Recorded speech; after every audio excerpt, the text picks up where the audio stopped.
Nakaka-excite talagang magkaroon na naman ng bagong pagpipili ang sasakyan, lalo na kung ang lahat ng hinahanap mo ay makikita mo na sa modelong ito.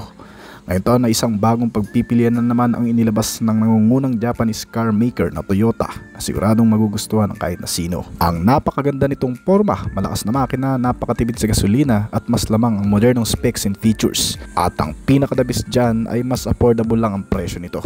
Isang SUV o 7-seater car na tiyak magpapabago sa isip mo sa pagiging praktikal di umano kasi ng modelong ito na masasabing pinakamatipid kumonsumo ng gasolina sa mga modelo ng Toyota Motors sa Pilipinas. Ang lahat ng detalye ay alamin natin kasama ng presyo nito, pero bago yun, syempre kung bago ka pa lamang kundi sa aking channel, baka naman kaibigan po yung mga click yung subscribe button pati na ang notification bell para naman ma-update kita palagi sa mga video na gagawin ko pa. Alright, simulan na natin to!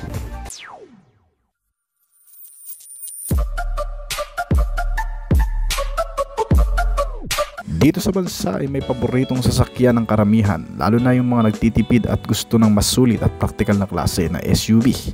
Yan ay walang iba kundi ang Toyota Innova. Sa dami ng napatunayan ng modelong ito, na kahit saan isabak ay talagang mapagkakatiwalaan at marami ng napatunayan. Ngunit bukod sa Toyota Innova ay mayroon pang magiging paborito ngayon ang karamihang mamimili ng sasakyan sa bagong modelong ito na inilabas ng brand. Isang makabagong 7-seater na tiyak marami pa sa atin ang ngayon pa lamang makikilala ang isang ito. Ang 2025 Toyota Rumyon ay isang modernong MPV na may malinis at matibay na disenyo. Ang harap nito ay may malapad at may trapezoidal na grille na mayroon sa magkabilaan ng dalawang makitid na LED headlamps na kung susuri mabuti ay parang kamukha lamang ito ng Toyota Innova sa Pilipinas. Ngunit ang buong body ay may kakaibang detalye na hango sa isang brand na Suzuki Ertiga. Bukod sa naka-LED ang mga headlamp nito, ito ay naka-projector headlamps na rin na may kasamang LED daytime running lights para sa mas maliwanag at modernong itsura nito. Kasama ang chrome accent na nakapalibot sa buong grille. Front bumper ay may mga chrome finish din na nagdaragdag ng premium na itsura. Nadinagdagan pa ng mga fog lamps para sa mas malinaw na visibility sa mahamog o madidilim na kondisyon. Ang mga outside rear view mirrors nito ay body colored at may turn indicators na nagpapabuti sa aesthetic at kaligtasan. Ang mga sukat ng gulong nito ay 185/65 R15, naka-radial tubeless, may stylish two-tone machine alloy wheels na nagbibigay ng sporty at premium na itsura dito. Pagdating naman sa rear portion, makikita ang tinulad na disenyo nito sa Suzuki Ertiga na nilagyan ng malalaking vertical LED tail lamps na may L-shaped lens extension na lumilikha ng solid at modernong itsura dito. Kasama ang integrated rear spoiler na hindi lamang nagpapaganda kundi tumutulong din sa aerodynamics ng modelo. Ang rear bumper garnish nitong modelo ay naka-chrome na rin, nagdaragdag ng premium na detalye sa likurang bahagi nitong sasakyan. Pagdating sa dimensyon, ang kabuang haba nitong Toyota Rumyon ay nasa 4,420mm at may lapad na 1,735mm at may taas na 1,690mm. Ang wheelbase size nito ay nasa 2,740mm at ground clearance na 180mm. Itong Rumyon ay may kapasidad na upuan para sa 7 tao na perpekto para sa malalaking pamilya. Meron itong 209 liters of boot space na nagbibigay ng sapat na spasyo para sa mga bagahe na maaaring palawakin sa pamamagitan ng pagfo-fold o pagtupi ng mga upuan sa likuran. Nilagyan ito sa interior ng mga naka-dual tone seat fabric. Ang mga upuan ay may dalawang kulay na tela, samantalang ang dashboard ay may mga wood-like na detalye na nagdaragdag ng eleganteng ambience sa loob nitong sasakyan. Soft touch plastic din ang ginamit dito na materyales na nagpapataas ng kalidad ng kabuuang disenyo nito. Nilagyan din ito ng 7-inch touchscreen infotainment system na may mga wireless connectivity features gaya ng Android Auto at Apple CarPlay, na sinamahan ng Arcamis Surround Sense sound system na nagbibigay ng malinaw at mataas na kalidad ng tunog sa loob nito. At ang steering wheel nito ay naka-multifunctional na kung saan makokontrol ng driver ang audio at iba pang mga settings na hindi inaalis ang kamay sa manubela. Marami din itong mga storage compartment sa loob. May iba't ibang lagayan para sa mga gamit, kabilang ang mga cubby holes at air-cooled cup holders. Pagdating sa mga safety and security features nito, nilagyan ito ng pangunahing pangkaligtasan na features gaya ng dual front airbags. Nagbibigay ng protection sa driver at pasahero sa harap, na may kasama pang anti-lock braking system o ABS at ABD o Electronic Brake Force Distribution para sa mas mahusay na paggamit ng preno. Sinamahan din ito ng rear parking sensors tumutulong sa ligtas na pagpapark lalo na sa mga masisikip na parkingan. Sinamahan din ito ng ISO Fixed Child Seat Anchors at may kasama ding Hill Hold Assist, tumutulong sa pagpigil ng rollbacks sa matatarik na daanan. Meron din itong Electronic Stability Program o ESP na tumutulong naman sa pagpapanatili ng katatagan ng sasakyan sa mga biglaang galaw o biglaang liko sa mga pakurbada na kalsada. Nilagyan din itong Toyota Romion ng mga security system gaya ng engine immobilizer na kung saan pinipigilan nito ang pag-start ng makina kung wala ang tamang susi. Meron din itong remote central locking na pagbubukas at pagsasara ng pintuan gamit ang remote. Ilagyan din ito ng speed sensing door locks. Otomatikong naglalak ang mga pintuan habang tumatakbo itong sasakyan. Bukod pa dyan, isa sa mga high-tech na security features pa nitong modelo ay ang emergency alert at connectivity features nito. Nilagyan kasi itong modelo ng vehicle tracking na kung saan mabilis mong matatrack o madidetect kung saan man ito mapupunta o dadalhin na magtatangka dito. Pangalawa, nilagyan din ito ng remote immobilization at ng tow alert kasama ang mga additional safety enhancement pa nito gaya ng inside rear view mirror para sa malinaw na rear view kahit sa gabi. May speed alerts na rin ito, paalala kapag lumalagpas na sa itinakdang bilis.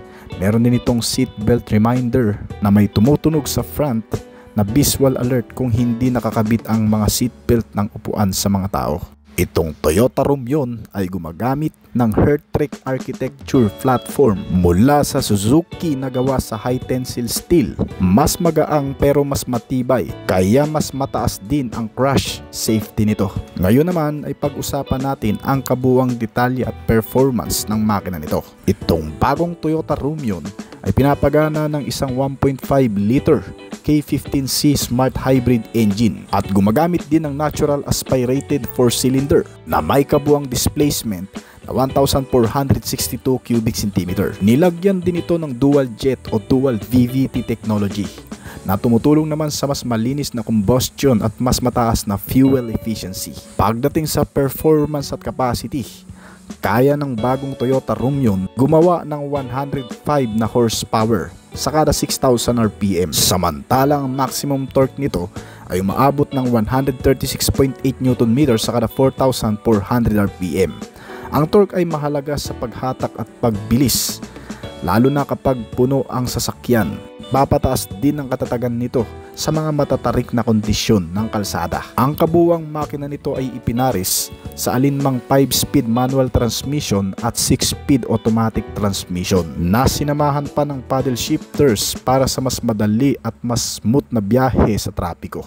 Kung pag-uusapan naman ang fuel efficiency, sobrang tipid talaga ng modelong ito dahil ang makina nitong Toyota Romion ay halos pareho lang sa makina ng Suzuki Ertiga na may kabuuang fuel tank capacity na 45 liters at kumukonsumo mula 20.51 km per liter hanggang sa 26.11 km per liter. Kung bakit sobrang tipid ng modelong ito, nilagyan din kasi ito ng i3S technology o idle start stop system na kung saan otomatikong pinapatay ang makina nito kapag nakahinto sa trapiko, na otomatiko ring bumabalik kapag apakan ng clutch o accelerator, na ang resulta ay talagang makakatipid sa gasolina at mababawasan rin ang emisyon. Speaking naman sa emisyon, meron itong BS6 Phase 2 compliant o Euro 6 equivalent. Mas malinis ang usok nito at eco-friendly pa. Pagdating sa cooling system, ginamitan ito ng liquid-cooled engine. Mas maayos na thermal management kahit sa mahabang biyahe o init ng panahon na siguradong hindi basta-bastang mag-o-overheating. Pagdating naman sa chassis frame at handling nito, ang kabuuang detalye ng mga suspension sa front ay mga naka-MacPherson strut na may kasamang coil spring, habang ang rear suspensions naman ito ay naka-torsion beam with coil spring, shock absorber at stabilizer. Naka-power steering na rin ito at may turning radius na 5.2 meters. Magaang at madaling imaniobra, yan ang sabi ng karamihan sa mga nakagamit na, kahit pa sa masisikip na kalsada. Naka-front wheel drive lang din itong modelo na pinakakaraniwan sa mga MPV. Mas efficient at cost effective para sa mga city at highway driving. Ang bagong 2025 Toyota Rumyon ay hindi pa opisyal na ibinibenta sa merkado ng Pilipinas. Gayunpaman ang presyo nito sa ibang bansa ay maaaring magbigay ng indikasyon ng posibleng halaga nito sa hinaharap. Dahil itong Toyota Rumyon ay batay o binase sa Suzuki Ertiga na kung saan ang presyo ng Ertiga sa Pilipinas ay nasa pagitan ng 700,000 hanggang sa 900,000 pesos. Kaya maaaring asahan na ang magiging estimated price din nitong bagong modelo ay sa pagitan ng 700,000 hanggang sa 900,000 pesos kung sakaling nasa Philippine market na ito. Gayunpaman, ang eksaktong presyo ay maaaring mag-iba depende sa mga lokal na buwis, import duties at iba pa. Nakakabilib talaga ang magkaroon ng panibagong pagpipili ang sasakyan, lalo na kung ang lahat ng inaasahan mo ay makikita mo na sa modelong ito. Ngayong taon ay isang bagong pagpipilian na naman natin ang lumabas na siguradong magugustuhan ng kahit na sino. May napakagandang forma, malakas ang makina, matipid sa gasolina at lamang ang mga modern specs and technology nito. At ang pinaka-the best pa dyan ay mas affordable ang halaga mula ito sa pinagkakatiwalaang brand na Toyota sa bansa. Isang SUV o 7-seater car at tiyak ay magpapabago rin sa isip mo sa pagiging praktikal di umano ng modelong ito. At sinasabi ring isa sa pinakamatipid kumonsumo ng gasolina sa mga modelo ng Toyota Motors. Ang lahat ng kabuuang detalye ay aalamin natin kasama ng kabuuang presyo nito. Pero bago yun, syempre kung bago ka pa lamang po dito sa akin channel, baka naman kaibigan pwedeng maklik yung subscribe button pati na ang notification bell para naman ma-update kita palagi sa mga video na gagawin ko pa. Alright, simulan na natin to!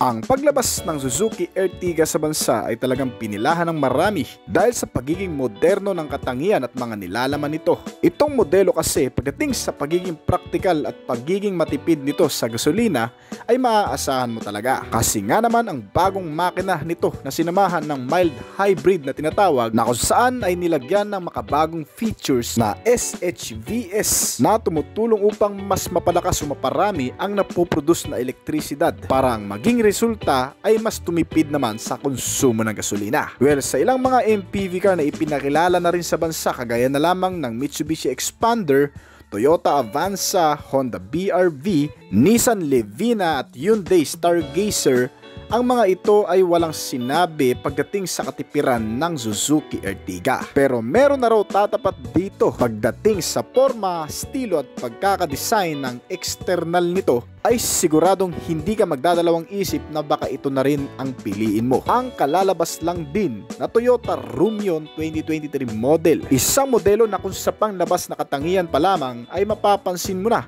ang malaking pagkakahawig nito sa Suzuki Ertiga. Well, kapansin-pansin talaga ang front face nito mula sa headlamp, mga garnish chrome accent, ang black painted grille radiator na honeycomb design at iba pang mga ilaw, garnish, side mirror, maging ang side-by-side and rear portion at ang tail lamp nito ay walang pinagkaiba. Well, sa mga hindi nakakalam, ganito kasi yan. Kung bakit nga ba magkamukha talaga ang dalawang modelong ito o dalawang brand na to na Suzuki Ertiga at Toyota Rumyon. Nagkaroon kasi ng tinatawag na rebadge o relaunch sa modelong ito na Suzuki Ertiga sa pamamagitan ng panibagong logo na Toyota Motors. Ang modelong ito ay produkto at kinalabasan ng pagiging global partnership ng dalawang kumpanya, ang Suzuki Car at Toyota Motors. Well, hindi na rin naman bago yan sa dalawang kumpanyang ito dahil katunayan nga itong modelong ito na Rumyon o Ertiga ay pang-limang produkto na ito na may parehong disenyo sa magkaibang logo o kumpanya. Dahil bago yan, sa pamamagitan nitong matagal ng global partnership ng dalawa ay inilabas muna ang Invicto, Glanza, Highrider at Urban Cruiser na parehong meron din nito sa dalawang brand. Kaya naman pagdating sa specs and features o sa mga bagay na pang-internal ay hindi malabong magkapareho din ito. Dahil itong Toyota Rumyons pagdating sa kabuang detalye ng makina, ito ay powered by 1,462 cubic centimeter na displacement capacity, 1.5 liter gasoline engine inline 4-cylinder, Naka 16 valve at dual overhead camshaft engine with turbocharged intercooler. At base na rin sa ating pagsasaliksik, wala namang nakasaad o nagsasabing nilagyan din ito ng SHVS ng Suzuki Ertiga na kung saan ay nakatutulong na mapatipid palalo ang konsumo ng gasolina, pero hindi malabong magkaroon nga rin ang modelong ito. Dahil pagdating naman kasi sa performance nito, ito ay kaya mag-produce ng maximum output na 103 horsepower na kada 6,000 revolution per minute at maximum torque na 138 Nm sa kada 4,400 RPM na pareho lamang din sa Suzuki Ertiga. Kaya malamang sa malamang ay meron na rin itong tinatawag na SHVS o baka SHVT na tinatawag na Smart Vehicle by Toyota. Sa mga hindi kasi nakakaalam, gumagana ang sistemang ito na SHVT sa prinsipyo ng regenerative braking na kung saan ang kinetic energy kapag habang bumabagal ang pag-andar ay nako-convert naman sa kuryente at napupunta sa baterya ng sasakyan, at ang alternator naman nito ay nagsisilbing generator para ang baterya ay nagkakapag-produce ng maraming electricity energy na magpapagana naman sa ibang sistema ng sasakyan tulad na lamang ng aircon system, mga ilaw, busina at iba pa. Kaya naman ang makina nito ay mababawasan na rin ang responsibilidad na kung saan ay nauuwi naman sa matipid na konsumo ng gasolina. Itong Toyota Rumions, pagdating sa transmission, inilabas lamang ito na naka-manual transmission at 5-speed na gearbox. Ngunit pagdating naman sa kabuang speed o bilis na nagagawa nito ay umaabot yan sa 170 to 175 km/h. Bilis-bilis na rin naman kahit papano dahil hindi na rin naman ito mapag-iiwanan. May turbocharger intercooler na nabanggit na natin kanina na kung saan ito naman ay nakatutulong upang mas maging matatag ang makina kahit sa napakahabang biyahe. Ang steering type nito ay naka-power steering at tilt and telescopic na rin. Adjustable ang steering column kaya hindi ka mahirapan sa kahit anong posisyon. Namitan din ito ng steering gear type na rack and pinion kaya smooth at napakagaan lang ding dalhin ng manubela nito. Ang mga suspensions naman nito ay sulit at napaka-reliable. Ginamitan ng front suspension MacPherson strut at lip spring with shock absorber and coil spring naman ang rear suspensions nito. Pagdating naman sa braking system sa front and rear, ito ay pareho lang naka-disc type kaya ang brake force at pagiging maganda sa brake procedure ay maaasahan mo rin. Ang maganda pa rito, smooth riding ka na rin dahil sa makakapal na sukat ng mga gulong nito. Naka-tubeless at radial ang tire type at naka-alloy wheel na mags. At may kabuuang sukat ito na 185 by 65 R15 at syempre may kasama na ring spare tire yan para sa emergency purpose o bigla ka na lang maplatan sa kalsada. Bukod pa dyan, hindi pa makakumpleto yan kung wala rin ang mga bagay na ito na pangkaragdagang comfortability naman sa loob nitong sasakyan habang nakasakay ka na dito. Unang-una ang malakas na air conditioning system nito. Meron na rin itong auto climate control at air quality control system. May rear AC ventilator at heater para sa mga passenger natin na nasa likuran. Meron na rin itong mga accessories power outlet sa front and rear na pwede namang pagsaksakan o pag-charge dyan ng mga gadget. May central console armrest with bottle holder and cup holder na rin. Kasama na rin itong engine stop and start button na tinatawag na kung saan ito rin ay tumutulong upang mas mapatipid palalo ang pagkonsumo ng gasolina, lalo na kung gagamitin mo ito sa city ride dahil ang sistemang ito kapag nakahinto ka sa traffic light ay kusang titigil din ang makina nito para hindi na kumain pa ng gasolina habang nakahinto pansamantala sa traffic light. Keyless entry na rin ito kaya napaka high-tech na rin talaga. At may cruise control system na rin kasama na magagamit mo naman ng mainam yan sa napakahabang biyahe para hindi ka mangalay kapag tapak ang accelerator at nakababad dito. Habang naka-maintain ang takbo nito na 60 km/h ay dito mo lamang din magagamit itong cruise control system. Para naman sa iba pang mga features, meron na rin itong front and rear power window, may rear reading lamp, may vanity mirror at marami pang iba. Para naman sa entertainment and communication, mahalaga rin ito para hindi ka mabagot antukin sa napakahabang biyahe lalo na kung ikaw ang nag-drive nito. Dahil sinamahan ng infotainment system na may screen size na 10 inches, the Apple CarPlay at Android Auto na rin yan. Meron na rin itong USB and auxiliary input with Bluetooth connectivity at FM and AM radio. May mga kasama na rin itong speaker sa front and rear, kaya ang audio sound system ay napakaganda na rin. May navigation system at syempre napakagandang multifunctional steering wheel na may control din sa mga sistema nito. Well, hindi pa yan, dahil pagdating naman sa safety features, ito ay sagana rin. Meron na itong tinatawag na ABS o anti-lock braking system. Meron na rin itong brake assist, child safety lock, mga seat belts sa front and rear, door ajar warning, engine check warning, crash sensor, rear camera at marami pang iba. Ang mga security features din nito ay hindi rin magpapahuli. Ginamitan ng mga makabagong security sense naman para sa ganun ay hindi ka mangangambang iwanan ito sa labas ng iyong bahay kung wala kang sariling parkingan. Dahil sa mga security features na ito, kagaya na lamang ng anti-theft device, power door lock, central locking at engine immobilizer system na nakatutulong upang nang sa ganun ay hindi rin basta-bastang mabuksan ang pintuan o mapastart ang makina nito sa pamamagitan ng electrical procedure o traditional way ng pagkakarnap ng sasakyan.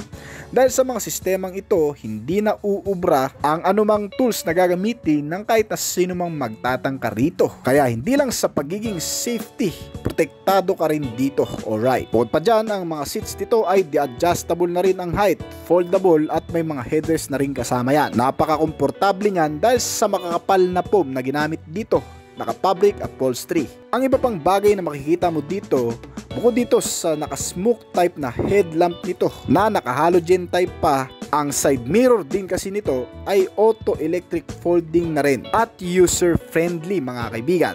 Sa kasalukuyan, ang modelong ito ay inilalabas pa lamang din sa bansang Japan, sa bansang India at iba pang karatig bansa sa Asia. Pero wala pang malinaw na anunsyo kung kailan rin nga ba ito dadalhin dito sa bansa. Kung sakali mang dadalhin ito ay may estimated price pa lamang din na kung direkta nating i-convert ang 1,029,000 rupees to PHP, ito ay magkakahalaga ng 703,749.59 pesos. Ang presyo na yan, bagamat medyo affordable, ay hindi pa opisyal.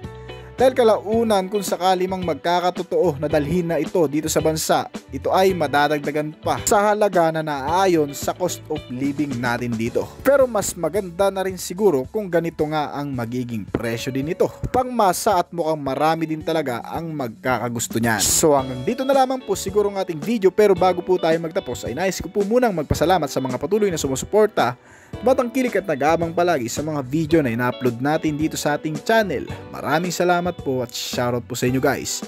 Ngayon kung bago ka pa lamang po dito sa ating channel, baka naman kaibigan pwede mo click ang subscribe button pati na ang notification bell para naman ma-update ka palagi sa mga video na gagawin ko pa. At syempre hintayin ko rin ang opinion at comment mo sa baba kung may mga katanungan ka tungkol sa video na ito. Huwag kang mayang mag-comment kaibigan upang nasa ganun ay masagutan ko rin ng mga nais mo pang malaman at makakuha rin ako ng idea mula sa iyo na pagkagamit ko sa aking mga susunod pang video na gagawin. This is Oblis Collection. Thank you!